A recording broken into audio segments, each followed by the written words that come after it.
বলে, ও জুলাইখা, আজি যে মিশরের স্ত্রী হইয়া কেনা খরিদা গোলামের প্রতি এরকমের দুর্বল হওয়া তোমাকে মানায় না, মানায় না।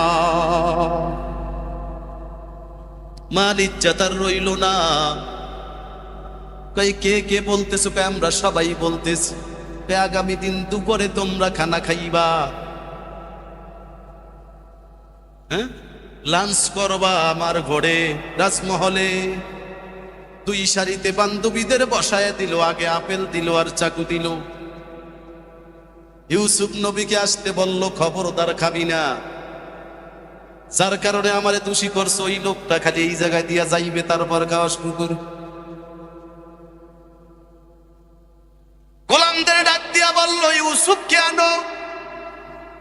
তারা করছে, কয়ে খাওয়া শুরু করো, আপেল কাটিয়া কাটিয়া খাওয়া শুরু করো, আনার কাটিয়া কাটিয়া খাওয়া শুরু করো, যে খাইবা না গরদান চলে যাবে। ইউসুফ নবী হাইটা যাইতেছে, সকলে আনার কাটতেছে। ইউসুফ নবী এ মাথা থেকে ও মাথায় যাইয়া অন্য রুমে চলে গেছে। যখন চলে গেছে, প্রত্যক্ষদর্শীরা বলে কেউ আনার কাটার পরিবর্তে আঙ্গুল কাটছে, হাত কাটছে, উরু বা রান কাটছে। পেটে কেউ পোষ দিছে, আনারের গায়ে পোষ, আপেলের গায়ে পোষ।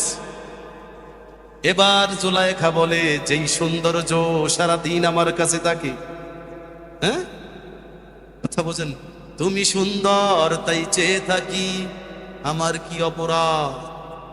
কথা বোঝেন না? কাজী নজরুল ইসলাম কর।